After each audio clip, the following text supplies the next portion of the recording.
मत्ती की इंजील और उसका 18वां बाब जो 35 आयत पर मुश्तमिल है।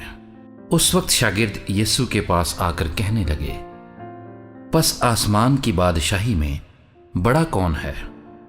उसने एक बच्चे को पास बुलाकर उसे उनके बीच में खड़ा किया और कहा, मैं तुमसे सच कहता हूं कि अगर तुम तौबा ना करो और बच्चों की मानिंद ना बनो तो आसमान की बादशाही में हरगिज दाखिल ना होगे।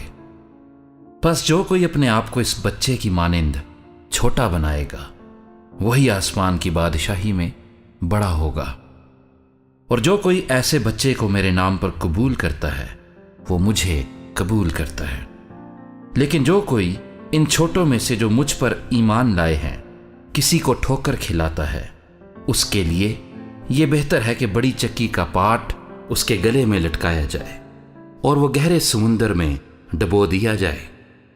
ठोकरों के सबब से दुनिया पर अफसोस है, क्योंकि ठोकरों का होना जरूर है, लेकिन उस आदमी पर अफसोस है जिसके बाइस से ठोकर लगे। बस अगर तेरा हाथ या तेरा पांव तुझे ठोकर खिलाए तो उसे काट कर अपने पास से फेंक दे। टुंडा या लंगड़ा होकर जिंदगी में दाखिल होना तेरे लिए इससे बेहतर है कि 2 हाथ या 2 पांव रखता हुआ तू हमेशा की आग में डाला जाए। और अगर तेरी आंख तुझे ठोकर खिलाए तो उसे निकाल कर अपने पास से फेंक दे। काना होकर जिंदगी में दाखिल होना तेरे लिए इससे बेहतर है कि 2 आंखें रखता हुआ तू आतिशे जहन्नुम में डाला जाए।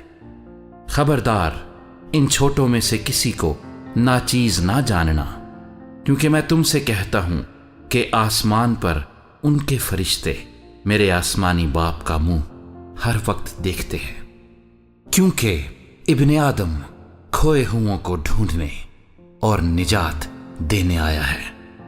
तुम क्या समझते हो, अगर किसी आदमी की 100 भेड़ें हों और उनमें से एक भटक जाए तो क्या वो 99 को छोड़कर और पहाड़ों पर जाकर उस भटकी हुई को ना ढूंढेगा? और अगर ऐसा हो कि उसे पाए तो मैं तुमसे सच कहता हूं कि वो उन 99 की निस्बत जो भटकी नहीं इस भेड़ की ज्यादा खुशी करेगा। इसी तरह तुम्हारा आसमानी बाप ये नहीं चाहता कि इन छोटों में से एक भी हलाक हो। अगर तेरा भाई तेरा गुनाह करे तो जा और खिलवत में बातचीत करके उसे समझा। अगर वो तेरी सुने तो तूने अपने भाई को पा लिया। और अगर ना सुने तो 1-2 आदमियों को अपने साथ ले जा, ताकि हर एक बात 2-3 गवाहों की जबान से साबित हो जाए। अगर वो उनकी सुनने से भी इनकार करे तो कलीसिया से कह, और अगर कलीसिया की सुनने से भी इनकार करे तो तू उस गैर कौम वाले और महसूल लेने वाले के बराबर जान। मैं तुमसे सच कहता हूं कि जो कुछ तुम जमीन पर बांधोगे वो आसमान पर बंधेगा, और जो कुछ तुम जमीन पर खोलोगे वो आसमान पर खुलेगा। फिर मैं तुमसे कहता हूं कि अगर तुम में से 2 शख्स जमीन पर किसी बात के लिए जिसे वो चाहते हों इत्फाक करें तो वो मेरे बाप की तरफ से जो आसमान पर है उनके लिए हो जाएगी। क्योंकि जहां 2 या 3 मेरे नाम पर इकट्ठे हैं वहां मैं उनके बीच में हूं। उस वक्त पतरस ने पास आकर उससे कहा, ऐ खुदावंद, अगर मेरा भाई मेरा गुनाह करता रहे तो मैं कितनी दफा उसे माफ करूं? क्या 7 बार तक? यीशु ने उससे कहा, मैं तुझसे ये नहीं कहता कि 7 बार, बल्कि 7 दफा के 70 बार तक। बस आसमान की बादशाही उस बादशाह की मानिंद है जिसने अपने नौकरों से हिसाब लेना चाहा, और जब हिसाब लेने लगा तो उसके सामने एक कर्जदार हाजिर किया गया जिस पर उसके 10,000 तोड़े आते थे।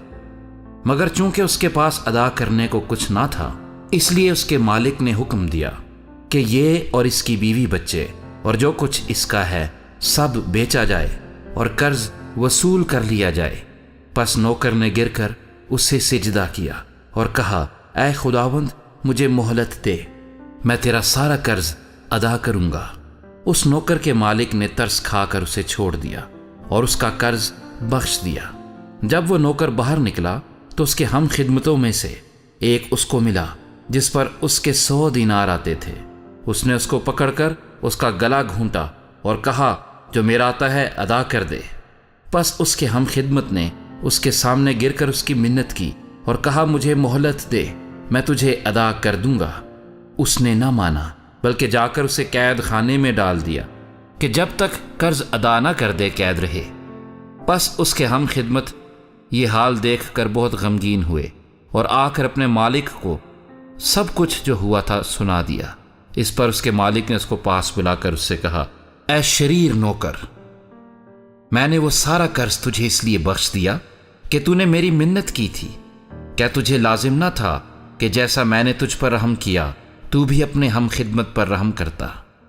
اور اس کے مالک نے خفا ہو کر اس کو جلادوں کے حوالے کیا کہ جب تک تمام قرض ادا نہ کر دے قید رہے۔ میرا آسمانی باپ بھی تمہارے ساتھ اسی طرح کرے گا اگر تم میں سے ہر ایک اپنے بھائی کو دل سے معاف نہ کرے۔